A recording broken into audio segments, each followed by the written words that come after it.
할렐루야. 아름다운 가족 여러분 안녕하세요. 또 새로운 한 주가 시작되었습니다. 하나님의 말씀이 내 인생을 주도해 가실 수 있도록 맡겨드리고 기도와 예배로 승리하시는 복된 한 주가 되시기를 축원합니다. 오늘은 4월 25일 화요일 하나님 앞에 우리 새벽 예배 드리도록 하겠습니다. 본문 말씀은 사무엘하 7장 1절에서 29절까지 말씀을 보겠는데요. 원래는 오늘 본문이 9장인데 지난주 토요일 주일 본문인 7장을 먼저 나누고 8장, 9장의 말씀을 또 이어서 보도록 하겠습니다. 오늘은 사무엘하 7장 1절에서 29절까지인데 17절까지의 말씀 보겠습니다.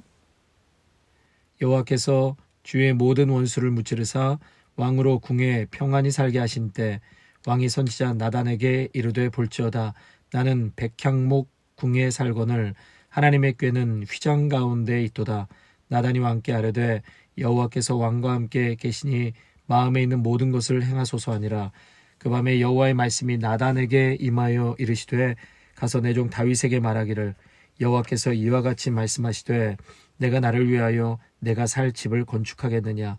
내가 이스라엘 자손을 애굽에서 인도하여 내던 날부터 오늘까지 집에 살지 아니하고 장막과 성막 안에서 다녔나니 이스라엘 자손과 더불어 다니는 모든 곳에서 내가 내 백성 이스라엘을 먹이라고 명령한 이스라엘 어느 지파들 가운데 하나에게 내가 말하기를 너희가 어찌하여 나를 위하여 백향목 집을 건축하지 아니하였느냐고 말하였느냐. 그러므로 이제 내 종에게 내 종 다윗에게 이와 같이 말하라. 만군의 여호와께서 이와 같이 말씀하시기를 내가 너를 목장 곧 양을 따르는 데에서 데려다가 내 백성 이스라엘의 주권자로 삼고 내가 가는 모든 곳에서 내가 너와 함께 있어 내 모든 원수를 내 앞에서 멸하였은즉 땅에서 위대한 자들의 이름같이 내 이름을 위대하게 만들어 주리라. 내가 또 내 백성 이스라엘을 위하여 한 곳을 정하여 그를 심고 그를 거주하게 하고 다시 옮기지 못하게 하며 악한 종류로 전과 같이 그들을 해하지 못하게 하여 전에 내가 사사에게 명령하여 내 백성 이스라엘을 다스리던 때와 같이 아니하게 하고 너를 모든 원수에게서 벗어나 편히 쉬게 하리라. 여호와가 또 내게 이르노니 여호와가 너를 위하여 집을 짓고 내 수완이 차서 내 조상들과 함께 누울 때에 내가 내 몸에서 날 내 씨를 내 뒤에 세워 그의 나라를 견고하게 하리라. 그는 내 이름을 위하여 집을 건축할 것이요 나는 그의 나라 왕위를 영원히 견고하게 하리라. 나는 그에게 아버지가 되고 그는 내게 아들이 되리니 그가 만일 죄를 범하면 내가 사람의 매와 인생의 채찍으로 징계하려니와 내가 내 앞에서 물러나게 한 사울에게서 내 은총을 빼앗은 것처럼 그에게서 빼앗지는 아니하리라. 내 집과 내 나라가 내 앞에서 영원히 보존되고 내 왕위가 영원히 견고하리라 하셨다라. 나단이 이 모든 말씀들과 이 모든 계시대로 다윗에게 말하니라. 아멘. 우리 1절 말씀 한번 읽겠습니다. 여호와께서 주의 모든 원수를 무찌르사 왕으로 궁에 평안히 살게 하신 때에 이제 험난했던 다윗의 인생에 평화가 찾아오고 온 집안이 평안해졌다고 했습니다. 여러분 1절을 읽으면서 무언가를 암시하고 있는 그런 말씀으로 느껴지지 않으시나요? 제가 한 달 전쯤 주일 설교에 아브라함에 대한 말씀을 드렸죠. 아브라함도 모든 소원이 이루어지고 가정과 민족이 평안해질 때 하나님을 향한 그러한 시선이 점차 흐려지기 시작할 무렵 이삭을 바치라는 하나님의 시험대에 아브라함이 서게 되었다라는 말씀을 드렸습니다. 이제 다윗도 얼마 가지 못해서 참 궁에서 평안히 살 때 큰 유혹에 넘어지고 맙니다. 이제 그 말씀은 이번 주에 또 듣도록 하겠습니다. 다윗은 이렇게 인생이 평화로울 때 먼저 하나님을 생각했습니다. 사람은 인생이 평안하고 걱정할 것이 없을 때 딴 생각을 하고 엉뚱한 짓을 할 때가 있습니다. 다윗은 환난 속에서도 하나님을 생각하고 평안 속에서도 하나님을 생각했습니다. 성도 여러분, 지금 평안하십니까? 그렇다면 하나님에 대한 묵상이 더욱 깊어지시고 하나님에 대한 새로운 꿈을 가지시기를 바랍니다. 오늘 본문의 다윗은 자신은 백향목 왕국에 살고 있고 하나님의 궤는 아직도 장막에 있는 것이 하나님께 너무 죄송스러웠어요. 그래서 하나님을 위해 집을 하나 지어 드려야겠다라는 아주 기특한 생각을 한 것이죠. 얼마나 하나님과 가까웠으면 이런 생각을 했겠습니까? 자신은 남부럽지 않은 집에 살면서 하나님은 이런 누추한 곳에서 계시다는 것이 못내 송구스럽고 부끄러웠던 것이죠. 그래서 하나님이 계실 성전을 지어야겠다라는 마음을 갖게 됩니다. 이때 하나님은 나단 선지자를 통해서 다윗에게 이렇게 말씀하시죠. 언제 내가 너에게 백향목 집을 지어달라고 했는가? 하나님은 건물을 원하시는 분이 아니다라고 말씀하세요. 그 건물이 하나님을 기쁘게 할 수 없다라고 말씀하는 것이죠. 그래서 솔로몬도요, 열왕기상 8장 27절에 하나님이 참으로 땅에 거하시리까 하늘과 하늘들의 하늘이라도 주를 용납하지 못하겠거든 하물며 내가 건축한 이 성전이오리까. 가장 아름다운 성전을 짓고서도 이런 고백을 솔로몬이 지금 하고 있는 것이에요. 하나님은 성전을 원하시거나 기뻐하시는 분이 아니시라는 것을 솔로몬도 알았습니다. 그러나 이 성전을 통해서 저희가 하나님을 찾을 때 그래도 이곳에 와서 제사도 드리고 기도도 해야 하기에 지은 것임을 솔로몬이 알고 있었던 것이죠. 다윗의 생각은 참 기특하고 고마운 일이지만 하나님은 성전을 원하신 적도 없고 또 성전에 묵혀 계시는 분도 아님을 말씀하십니다. 그런데 놀라운 것은 이런 다윗의 아주 기특한 마음, 참 착한 마음을 하나님께서 기뻐하셨다는 거예요. 그래서 하나님께서 오히려 7장 11절에 여호와가 너를 위하여 집을 지어주겠다 말씀하십니다. 아멘. 하나님께서요 도리어 다윗에게 집을 지어주시겠다. 그 집은 백향목보다 더 화려하고 값진 보물로 멋진 집을 만들어 주시겠다라는 것이 아니라 다윗과 너의 자손들 후손에게 왕위를 영원히 견고하게 세워줄 것이다. 내 집과 내 나라가 내 앞에서 영원히 계속될 것이다. 내 보좌가 영원히 서 있을 것이다. 또한 성전을 지을 다윗의 후계자 곧 솔로몬에 대한 약속도 하나님이 하시죠. 다윗은 이 하나님을 향한 그 사랑의 마음, 기특한 마음을 향해서 오히려 하나님께서 엄청난 축복을 다윗에게 약속하십니다. 그러면서 14절에 나는 그의 아버지가 되고 그는 내 아들이 될 것이다. 때로는 잘못하면 막대기와 채찍으로 징계할 때도 있지만 15절에 그러나 너를 향한 내 사랑은 결코 떠나지 않을 것이다. 아멘. 사랑하는 성도 여러분, 우리도 다윗처럼 이렇게 기특한 마음, 착한 마음이 있으시기를 바랍니다. 제 입으로 말하기는 참 부끄럽지만요. 제가 어렸을 때 참 기특한 아이였다라고 친척들께서 말씀하셨습니다. 어렸을 때 할머니가 힘들게 빨래를 하고 계시면 그것을 옆에 지켜보고 있다가 그게 안쓰러워서 약국에 막 달려가서 우루사와 원비를 사왔다고 그래요. 그러면서 할머니 이제 나오세요. 제가 욕실에 들어가서 열심히 이불 빨래를 하고 또 추석이나 설 때는 힘써야 할 일들이 많잖아요. 제가 고등학교 때까지 그렇게 부엌에서 우리 할머니 일을 도왔다고 합니다. 여러분 꼭 믿어주셨으면 좋겠습니다. 자식이 부모를 생각하는 이 기특한 마음처럼 부모를 공경하라고 하셨습니다. 여러분 공경이란 히브리 원어에 경외라는 뜻이 있는데요. 하나님께서 부모에 대한 이 경외라는 단어를 이때만 허용하셨습니다. 그러니까 부모를 공경하는 것은 하나님이 크게 비중 있게 다루신다는 것이죠.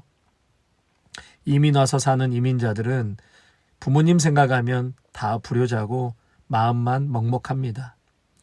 아직 부모님이 살아계시다면 기특한 마음으로 부모를 공경하시고 또 부모님을 헤아릴 수 있는 저와 여러분이 되시기를 바랍니다.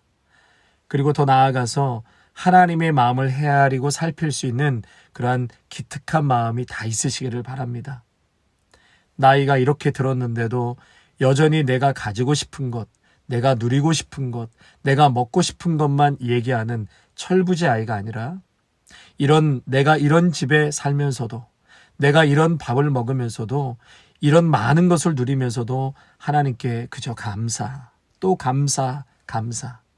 그리고 다윗처럼 주를 위해서 나는 무엇을 할 것인가. 이렇게 받은 사랑이 많은데 이제는 주님을 위해서 무엇을 해드려야 하나, 이런 착한 생각이 다 있으시기를 바랍니다.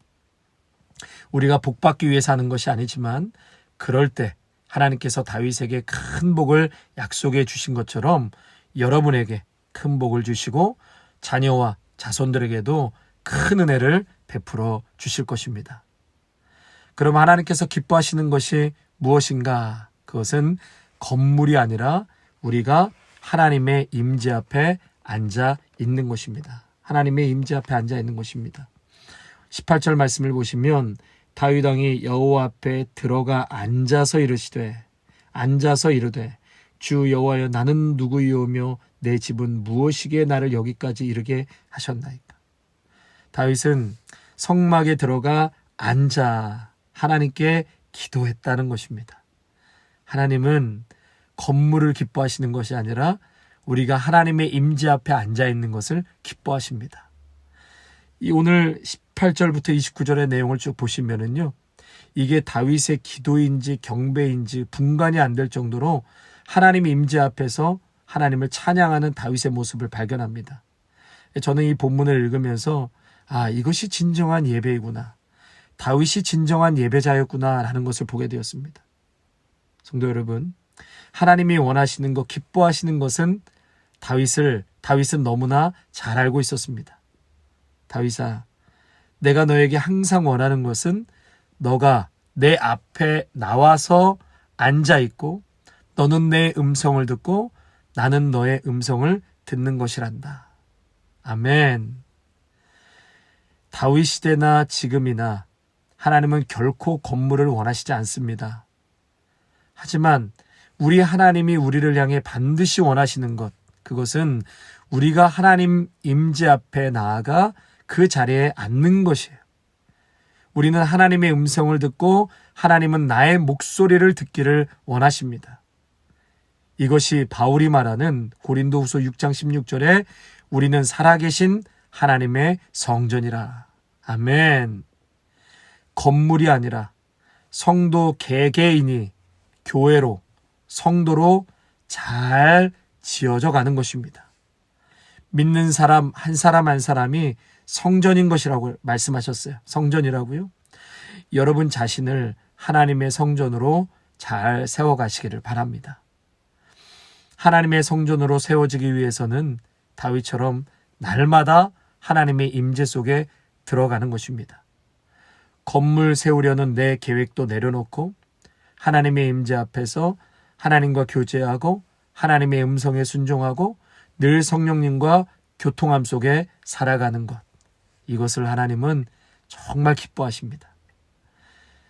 그러면서 다윗은요, 쭉 18절 이하에 이런 고백을 해요. 다른 해설이 필요 없습니다. 이 말씀 자체가 하나님을 향한 경배와 예배인 것이죠. 주 여호와여, 제가 누구이오며 제 집안이 무엇이기에 저를 이토록 사랑하여 주십니까? 저까짓게 뭐라고 이스라엘의 왕이 된 것도 감당할 수 없는 은혜인데 하나님은 그것을 오히려 작게 여기시고 그 위에 더 큰 은혜를 부어주십니까? 이 자리까지 오르게 하신 것도 모자라 주의 종의 집과 자손들까지 미래에까지 이토록 축복을 약속하십니까? 이것이 주께서 사람을 대하시는 방법입니까? 저에게 주신 이 엄청나고 위대한 일들이 결국 주님의 뜻에 따라 주님의 말씀으로 주께서 하셨고 주의 종에게 알려주셨습니다. 계속해서 22절입니다. 주 여호와여, 주는 위대하시니 이는 우리 귀로 들은 대로는 주와 같은 이가 없고 주 외에는 하나님이 없습니다. 이미 큰 은혜를 주신 하나님께 이런 약속까지 받았으니 다윗은 하나님 앞에 아무런 할 말이 없었다, 더 요청드릴 것이 없다라고 20절에서 고백하고 있는 것이, 다윗은 과분한 은혜 앞에서 하나님께 그저 감사하며 그 은혜가 영원하기를 기도했을 뿐입니다. 사랑하는 성도 여러분, 우리가 다윗보다 조금 모자란 은혜를 받고 있다고 생각하십니까? 아니면 많이 부족하다고 생각하십니까? 우리도 똑같은, 아니 더 많은 고백을 해야 합니다. 왜냐하면 다윗이 지금 감당할 수 없는 은혜 위에 은혜라고 고백하고 있는데 우리는 이 고백보다 더 많은 은혜를 누리고 있기 때문입니다. 아멘. 성도 여러분, 여러분도 다윗과 같은 이런 예배자가 되시기를 바랍니다. 하나님 임재 안에 거하고 하나님의 성전으로 평생 아름답게 지어져 가시기를 축원합니다. 하나님께 여러분의 마음을 드리고 하나님의 음성 듣기 위해, 그리스도의 얼굴 보기 위해 하나님만을 찾는 성도들이 되시기를 바랍니다. 다윗처럼 오늘 18절에서 29절과 같이 하나님을 경배할지어다, 하나님을 찬양하라, 범사에 감사하라, 하나님이 모든 삶의 주관자이심을 고백할지어다, 우리를 눈동자같이 지켜주시고 그의 날개 그늘 아래 감추어 보호하실 그 은혜를 사모할지어다. 아멘. 하나님, 오늘도 귀한 말씀을 통하여서 은혜 주시고 참으로 깨닫게 하시니 감사드립니다. 매일 무언가를 달라고 떼쓰고 수년 수십 년 동안 달라는 강구만 하였다면 이제는 다윗처럼 기특한 자녀가 되어서, 착한 자녀가 되어서 주를 위해 무언가를 드릴 수 있는 속 깊은 자녀로 살아가게 하옵소서. 또한 저희 안에 주님의 제단이 세워지고 저 자신이 평생 하나님의 임재하시고 역사하시는 아름다운 성전 되기를 간절히 소원합니다. 예수님의 이름으로 기도하옵나이다. 아멘.